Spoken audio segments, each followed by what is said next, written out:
so such a Dr. Tyler. It's such not only a caregiving place, but it's such an intellectual resource to us, giving us feedback as to what public policy needs to be. Without characterizing his comments, mine are that they were not what is being put forth by the Republican shutdown in Washington, D.C. Kenneth Ty? It's faint? Okay. It's a little wide. Okay, can you hear it better now? Okay.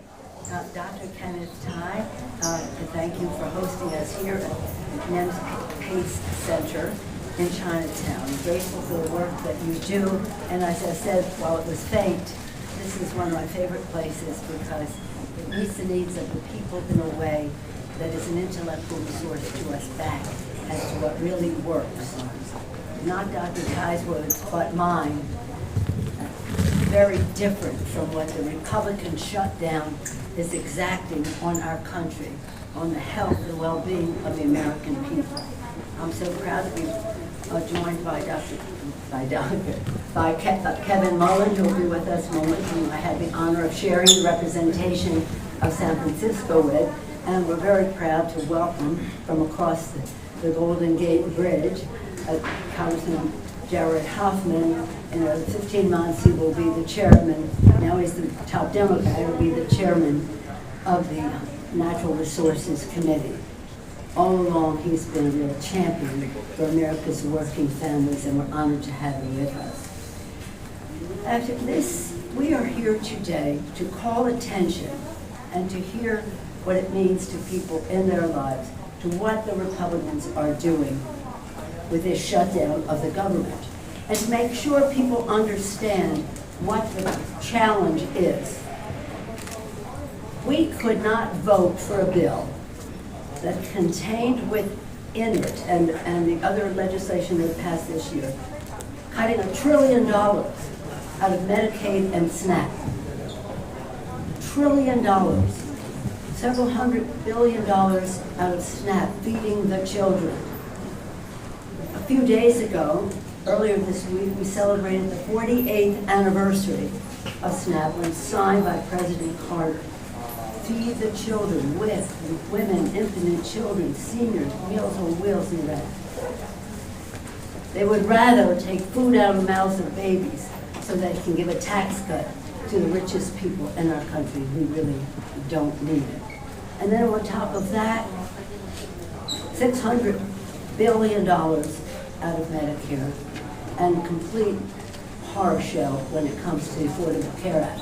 Now, I feel proprietary about the Affordable Care Act and what it has meant to millions of people now with their legislation, which they wanted us to vote for, which they want us to vote for. Get out of here. Would double premiums for many, many people in our country, and again, that's practically unaffordable for most of them. So that's what the fight is about. Who are you here for? America's working family, or are you here for the richest people in our country? Clearly, the Democrats are on the side of America's working families, and the Republicans are there for the richest people in our country at the expense of Medicare, Medicaid, even Social Security. They have said, we haven't touched the benefits, but they're firing the staff. This is one of the biggest, in the spring when they were doing this, this was one of the most objected to provisions of what they were doing, to take away the staff from Social Security, to put obstacles to people getting their benefits. Okay, so after months of making life harder, more expensive, Trump and Republicans are now inflicting a painful shutdown on American people because they refuse to protect America's health care. And Congress doesn't extend the Affordable Care's enhanced premium tax credits immediately. Hundreds of thousands of families, now we're talking about California only, will lose their health care. Millions more will see their costs skyrocket, including 1.7 million families in California. Working families already getting invoices about skyrocketing costs. They were going out October. Current estimates show Americans would see their out-of-pocket premiums increase by over 100% if Republicans refuse to act. Republicans acted quickly to pass tax cuts for their billionaire buddies by July 4th. Oh, that was big, 4th of July, Liberation Day, giving money to the high end, taking it from the poor. Reverse Robin Hood. Where's Republican urgency to lower health care costs for families, farmers, small business owners, and veterans? Our veterans are taking a big hit in this as well. Democrats are united. Would you say? I think so. We were in our caucus just so proud of our leader, Hakeem Jeffries, going in there making the case for the people. Democrats are united. We want to quickly reopen government while addressing the Republican health care crisis and lowering health care costs for working families across America. Donald Trump and Republicans must quit trying to make the shutdown even worse and instead come back to the negotiating table so we can reach a bipartisan agreement to open up the government. Now, just so you understand, we passed the Affordable Care Act. We knew, and when we did it, we had to make a fight in the country. And we said we're not going away until we pass this legislation. If there's something in the way that's blocking it, we'll push open the gate. If the gate doesn't open, we'll climb the fence. If that doesn't work, we'll pole vault in. If that doesn't work, we're going to helicopter parachute in. When we passed the bill, this press said, which one did you do? I said, well, what we did is we pushed open the gate because the American people were with us there, pushing open that gate. The courage of our members, but the mobilization of the people. And so when, what's-his-name said he was became president in 2017, or 2017, the Affordable Care Act sucks. Forgive me, but I'm just quoting the leader of the free world. The Affordable Care Act sucks. We said, no, it doesn't. It cures. We had 10,000 events around the country where people told their stories. We had this conversation among ourselves, told their stories. My baby was born with a heart problem, cost millions of dollars in upkeep for the care after birth. My wife had breast cancer. My father a stroke. Different people telling their stories, not talking about provisions of the bill, not talking about Democrats' races or that, just their own story. Nothing more eloquent than that, especially to a member of Congress. So again, this is what we're doing. We're mobilizing throughout the country, again, to make sure the public's voice is heard on this and that the Republicans in Congress know that the public is on to what they are doing. And so in that spirit, we were expecting, oh, he's here. Okay. As I said earlier, have the honor of sharing the representation of San Francisco with Kevin Mullen. He's going to speak next, but I also want to join in welcoming, as I mentioned earlier, the future chair of our Natural Resources Committee, a real leader in the Congress on issues that relate to the health and well-being of the American people, Jared Huffman. Now it is my pleasure to yield the floor to the distinguished gentleman from San Francisco and San Mateo, Kevin Mullen.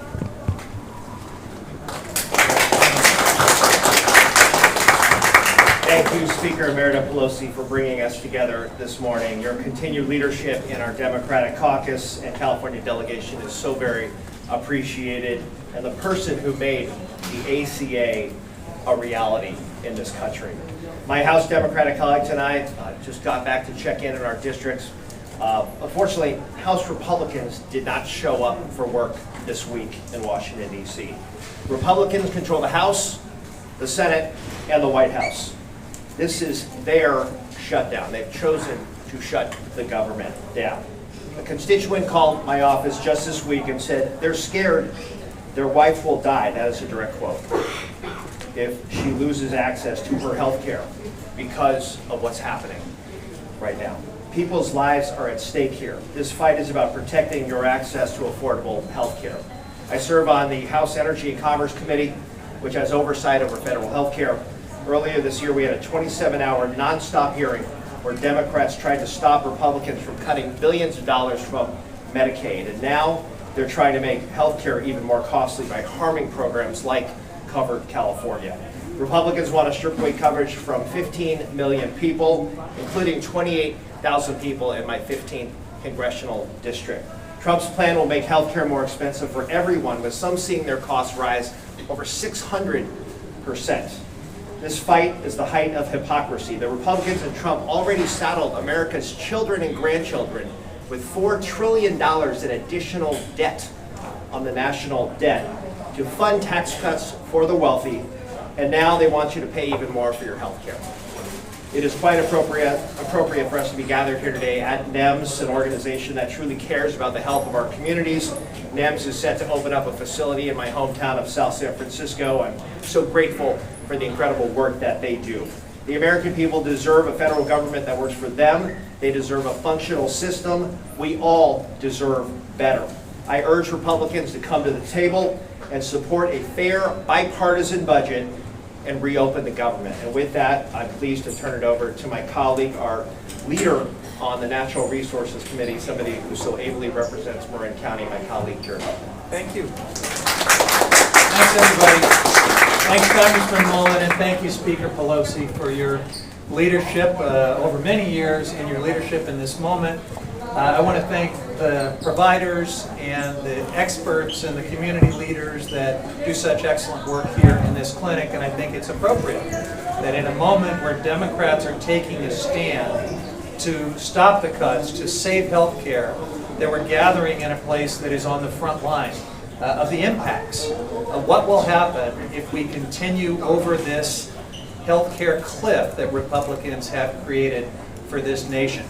Now, Democrats are united in this moment to end the cuts, to save health care, to do what we can on something that really matters in people's lives. When we talk about this enhanced premium tax credit that is set to expire, and the notices of premium increases will start going out, this is about to get very real for millions of Americans.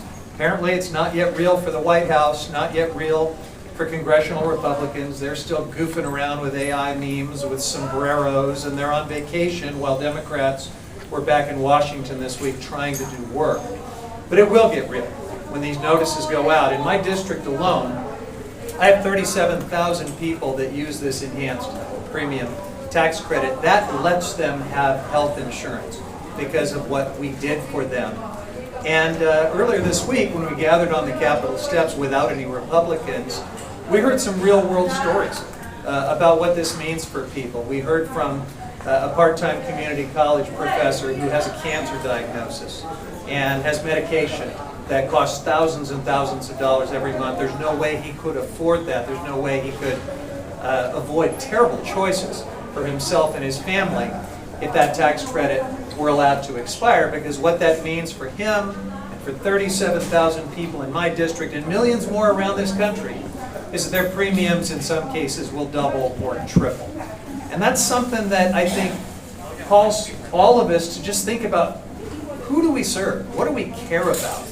Republicans have sort of answered that question with their big, ugly bill that makes unprecedented cuts to our healthcare safety net in order to fund trillions of dollars in tax giveaways to people who don't need it, to the billionaires, to the biggest corporations. We're taking a stand today to say enough. We are not going to continue to allow this. This is not normal. And folks, make no mistake, what's going on right now with the president's antics, which with his totally political manipulation of this government shutdown, is an attempt by a strongman dictator masquerading as a president to bully all of us into submission. Those of you on the other side of those cameras and microphones and notepads, he's trying to bully the free press into submission. He's trying to bully all of the institutions that are the connective tissue of democracy into submission. And we have never in the history of this country, I think, seen anything quite as cruel and heartless and disturbing and un-American as what we are seeing in this moment. So Democrats are taking a stand. It is about health care for millions of Americans, but it's also about the bigger moment of saying that we will not continue to normalize and greenlight this deeply destructive, un-American thing that is happening in our nation. And with that, I'm going to hand it back to Speaker Pelosi.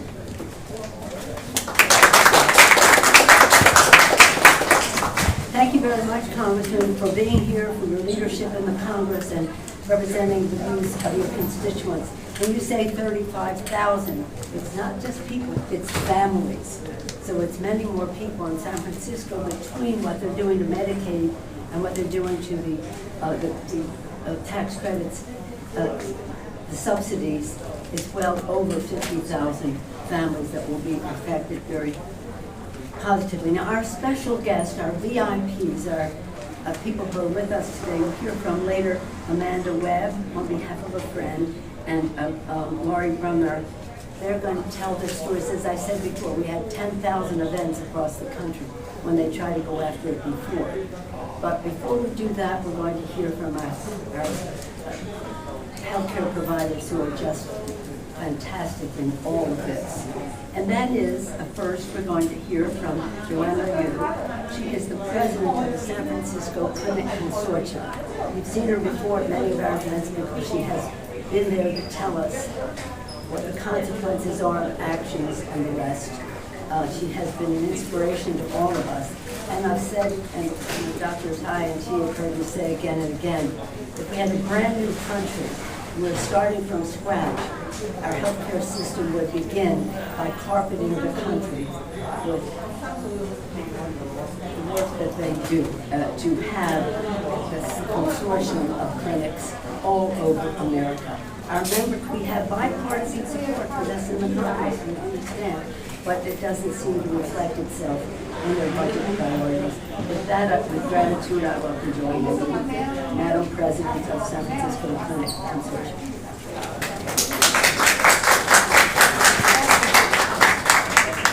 Good morning. At our 12 San Francisco Community Clinic Consortium member clinics, including NEMS, where we are today, we focus on one thing above all else, our patients.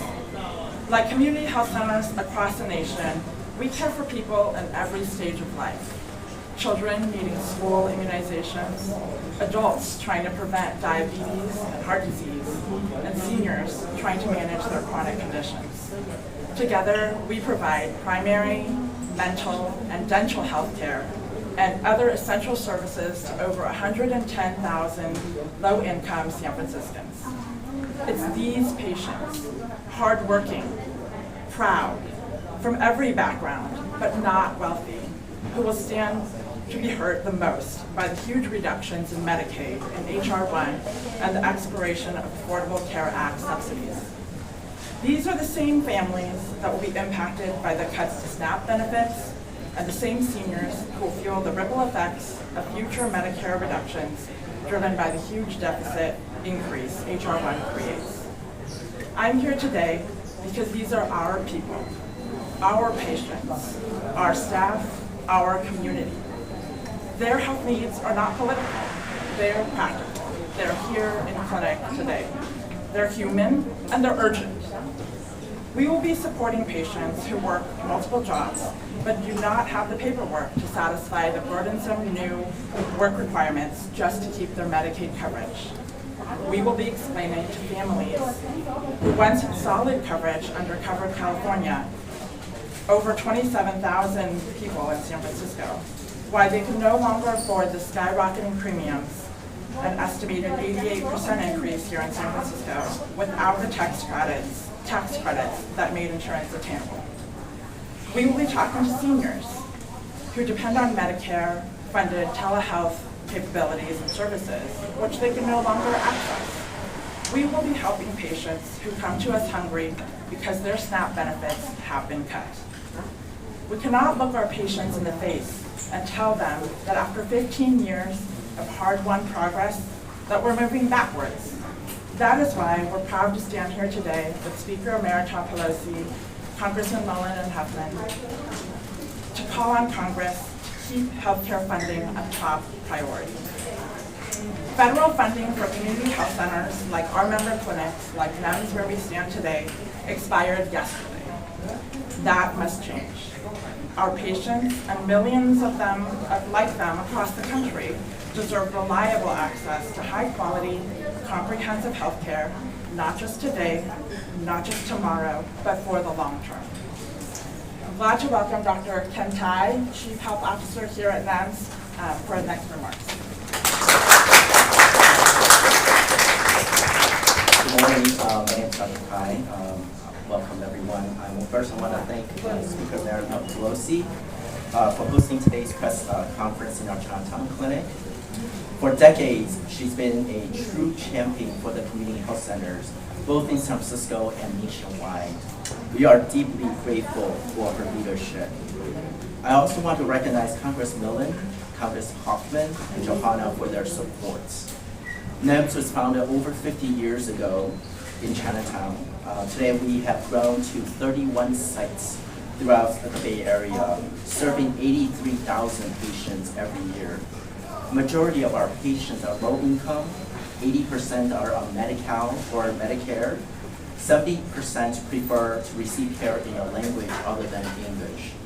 We provide mainly primary care, but we offer dental, behavioral health, pharmacy, lab, optometry, radiology, acupuncture, and specialty services. We also offer a PACE program for seniors and a residency program to train the next generations of primary care physicians. Our mission is simple and unwavering: to provide affordable, high quality, and culturally competent care for everyone.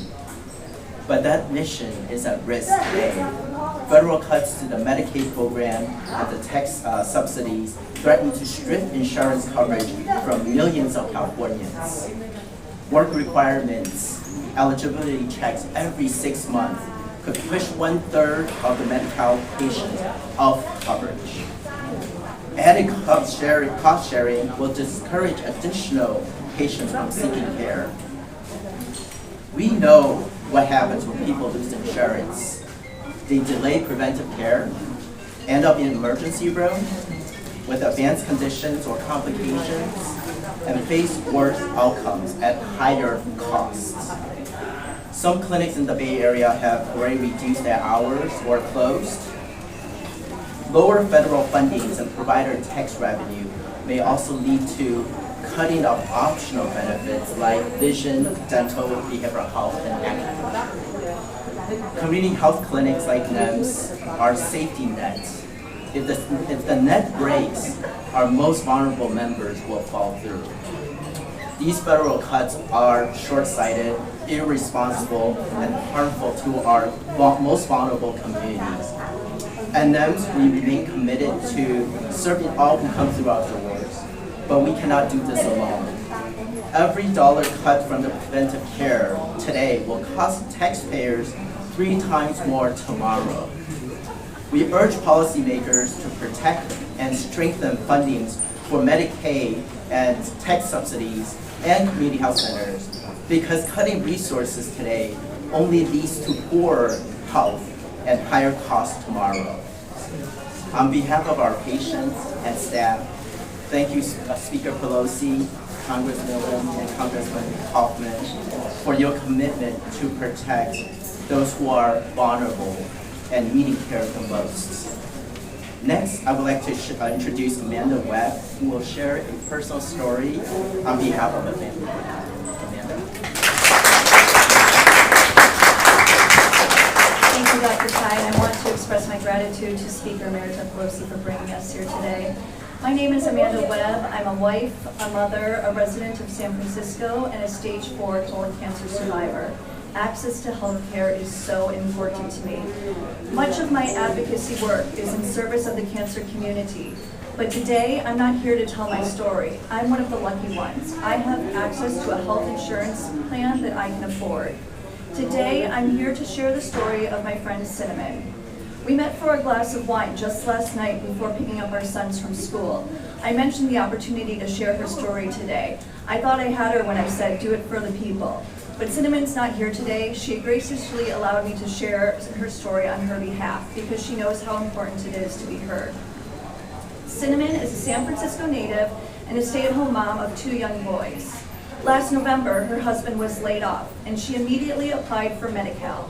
Just weeks later, her 4-year-old son became dangerously ill.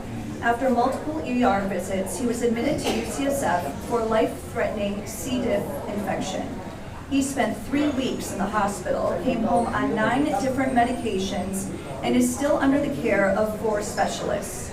Doctors haven't ruled out an autoimmune condition. Thanks to Medi-Cal, Cinnamon's family paid nothing. Without coverage, the hospital bill alone would have exceeded $300,000. It would have bankrupted them. After 9 long months of job searching, her husband landed a position at a well-known tech company. Cinnamon breathed a sigh of relief, thinking their family was finally secure. But as a contingent worker, her husband doesn't get the same health care benefits as regular employees. The family plan costs $2,000 a month, completely out of reach, even with this new income, and they no longer qualify for Medi-Cal. This is why health care tax credits matter so deeply. Without them, Cinnamon's family and thousands like hers could lose coverage altogether. They've done everything right. They've worked hard, applied for coverage, made responsible choices, and yet without these subsidies, they could still fall through the cracks. No parent should ever have to wonder if their child's life depends on whether they can afford an insurance premium. Extending the tax credits means families like Cinnamon's can stay protected, continue to recover, and live without fear of financial ruin. Open enrollment for marketplace plans begins in November. Plans need time to update premiums for next year, which is why Congress cannot afford to wait and must act now. Families like Cinnamon's are counting on it. And with that, I'd like to welcome our next speaker, Lori Brener.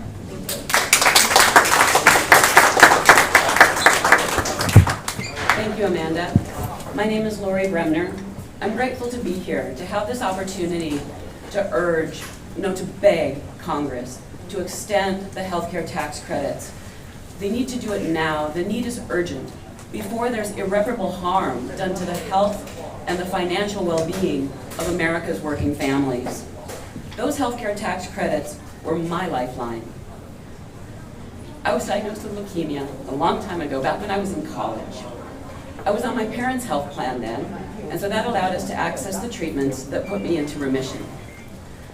My cancer never returned. But for years after that, I fought a battle of a different kind, a battle to be able to access affordable, quality health care. My situation is not uncommon. I'm a single mother, I'm self-employed, and I have a pre-existing condition. I was denied coverage over and over again until the passage of the Affordable Care Act, but thanks in large part to Speaker Emerita Pelosi, the ACA became law. I can still feel the excitement I felt on that day when I navigated the newly live Covered California website. But I was nervous too. What was it going to cost? Could I afford it? I had a decent income, but I'm sole financial support for my 3 sons and me. But then I saw it. I qualified for a significant tax credit. With that tax credit, the premium was affordable for me. That tax credit was life-changing for me and for my family. When people can't afford their healthcare premiums, they don't get checkups, they don't get preventative screenings, their chronic and acute conditions are diagnosed later, they get sicker, their treatments are more expensive, and they are more likely to die. Over 4 million people are set to lose their lifeline to those tax credits if they're not extended. More than 20 million people will see their costs skyrocket. They will lose their only option to affordable health care that they need.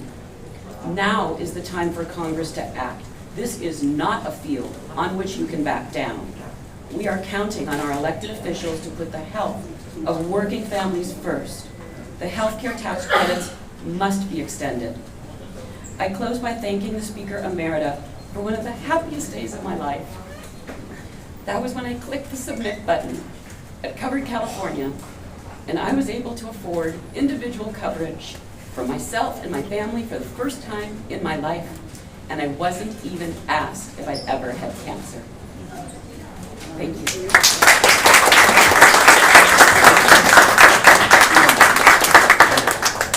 As I said, there's nothing more eloquent than people telling their personal stories. Thank you, Amanda, for sharing your friend's story, and it's partially yours. And again, Lori, thank you for that. But what you have to understand is when we passed the Affordable Care Act, we had to pay for it, which was appropriate. And so we had the best we could do with the money that we could have. We put hundreds of billions of dollars to expand Medicare and the rest of that. So when we had, Joe Biden became president, in the rescue package, we were able then to expand the tax credits. That meant that the subsidies could go to people with a little bit higher income and again, reduce their costs. So this is really essential, and there's no way we're saying to the Republicans, oh, we'll keep government open so you get a tax break to your rich friends at the cost of health care to America's working families.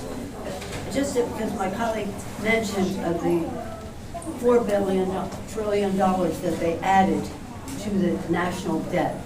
When Washington became president the first time, they had the only bill they passed with a Democratic House, Senate, and a White House. The only bill they passed was one that gave a tax break to the wealthiest people in America. It added $2 trillion to the national debt, if you include the interest on the national debt that was included. This time, they doubled down. They have nearly, $4 trillion. So their leadership has added $6 trillion to the national debt for our children to pay, our grandchildren to pay over time, so they could give a tax break to the high end.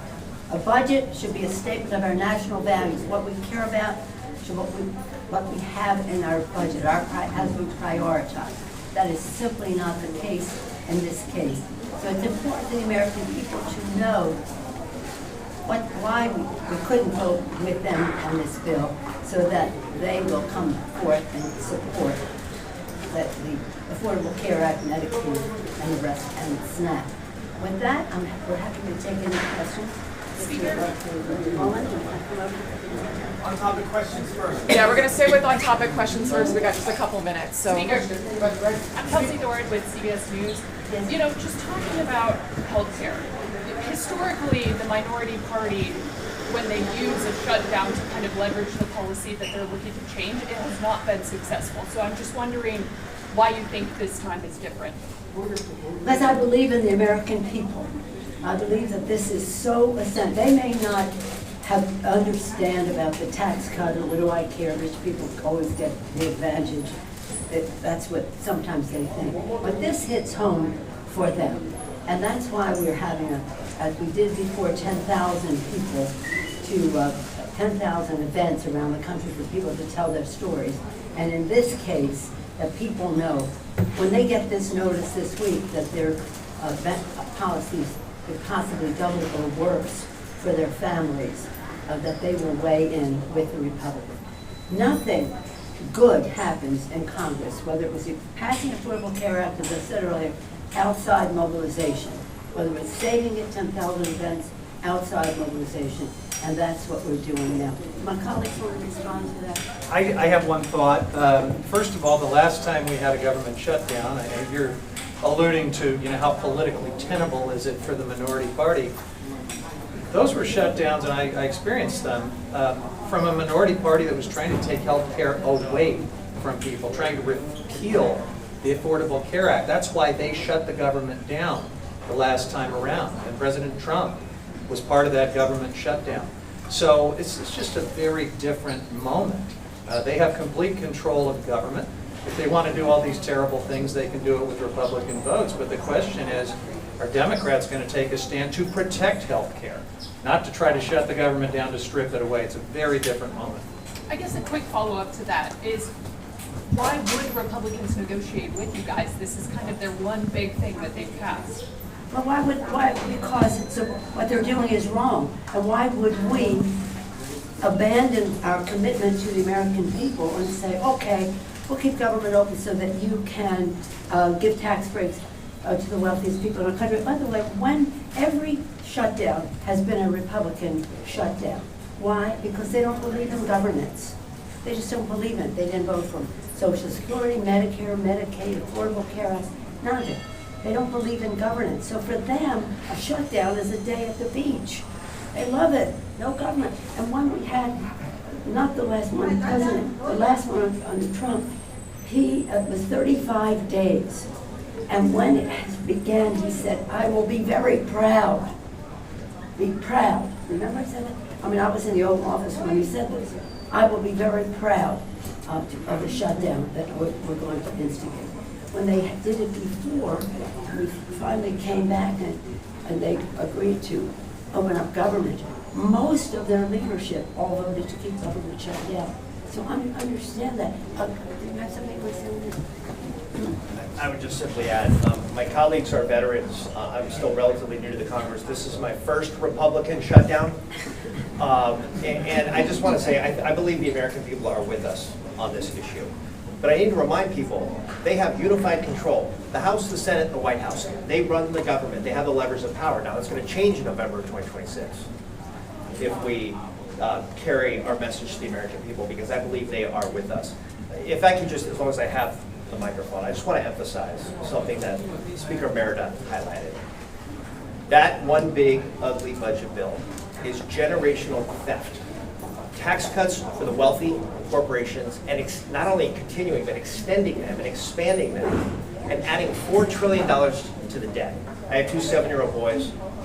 They are going to have to pay off that debt unless we can take control back, and I believe we will. But we need to restore fiscal sanity to this country. And the way budgets are crafted is a statement of the priorities of the people. I believe the people ultimately will be with us on this. Okay, we've got another question from ABC7. Congressman Huffman is going to be the chair of the Natural Resources Committee. He's the leader there now. And of interest to many people in our areas what's happening with parks. Yeah.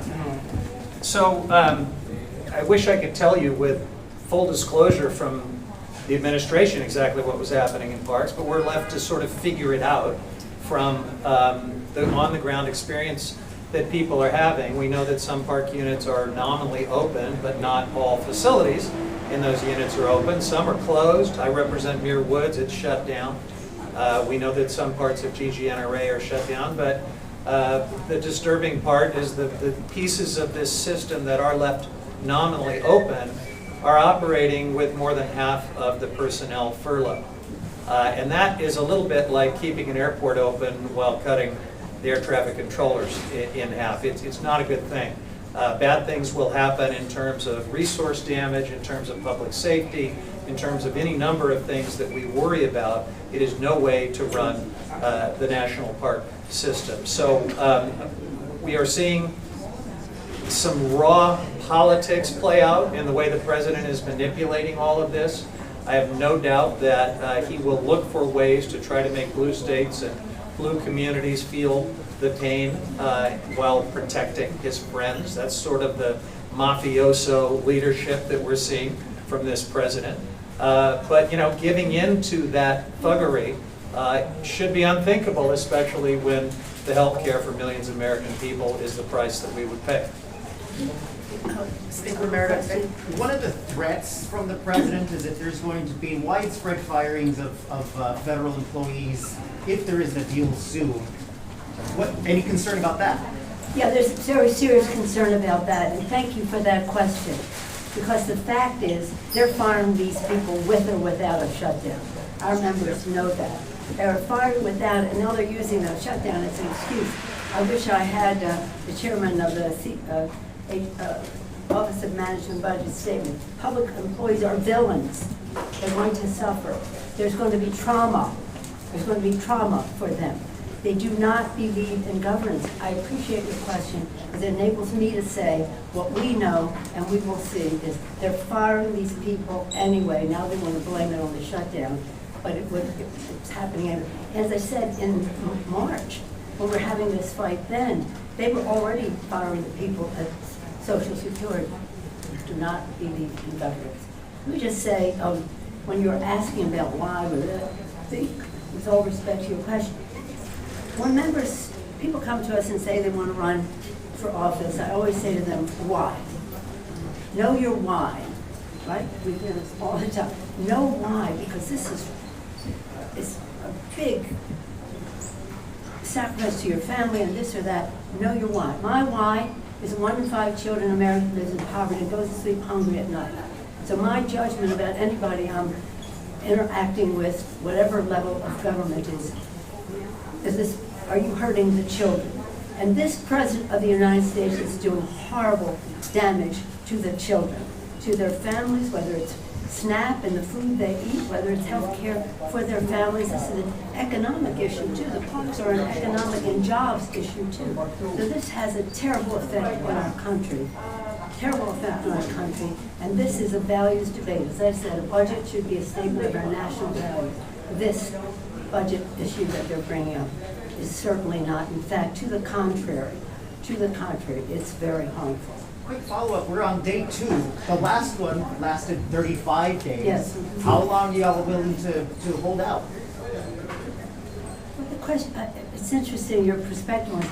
We are not voting for anything that takes away health care from America's working families, whether it's by overturning the subsidies of the Affordable Care Act, whether it is hundreds of billions of dollars for Medicaid. Let me just say this on the Medicaid thing, because Amanda, no, you mentioned it, both of our guests references. What they're saying in DC is, I think these people, if they don't work, they shouldn't have Medicaid. Then they go to work and they make too much money to be on Medicaid. And that's a big win for them. You know, rid of them on Medicaid, and that's not, just simply not right. Because many of the people that are not working, or they're taking care of children or an elderly person, if there's a few that should not be there, then let's see what that is. But don't say, you go to work, because the minute you make a little more money, you're off the program. Any comments from any of our guests on any of this? No? Yes? Okay. Well, thank you all. What's your message to Americans? This will be the last federal question. Workers who are going to have to be going without pay while these negotiations play out? Well, quite frankly, the message is from them. Is from them. Is that right? Exactly. So you want to speak to them? Oh, no, we're hearing loud and clear from these federal workers who are traumatized. You know, when Russ Vought said he wanted federal employees to be traumatized when they go to work every day, what kind of creepy, cruel monster even thinks that way, let alone says it as the head of Office of Management and Budget? Well, it's working. I mean, these folks are traumatized. Many of them have already been let go. So we are hearing from them loud and clear to not normalize this, to not give in, to stand and fight. And it is really for them, in large part, that we are standing our ground and fighting right now. And because you asked that question, may I just say, we have such high regard for our federal workers, many of them in our area here, but across the country. They're there to do the work for the people, and they should deserve much more respect than this administration gives them, when the Republicans have given them in the past. Whether we're talking about Social Security, or our parks, or health care, in every area of governance, our federal employees deserve to be exalted, not traumatized. Thank you all very much. One last question from the panel, if that's okay. The Trump administration has alleged that Democrats' proposal would allow California to continue a loophole, and I'm quoting here, to exploit a loophole to fund Medicaid for undocumented immigrants. Any elected officials to respond to that allegation? You're my turf now. This is my wheelhouse. I'll write most of these bills. The federal government does not, and no federal dollars are spent on people who are undocumented. Thank you. Thank you, everybody.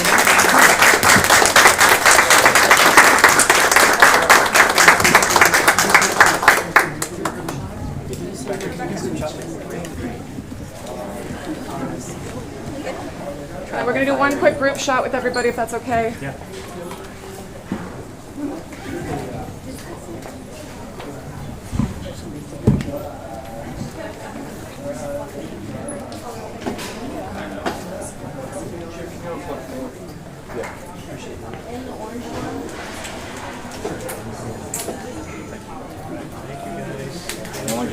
Everything you do. So nice to be with you. Thank you. I love your story. What I remember about that day is we were all cursing Kathleen Sebelius for the website crashing. So I am so glad you got through. So. Okay. It was in place by January. Yeah, no, it's a beautiful story, and thank you for sharing yours as well. That was really powerful. Thank you.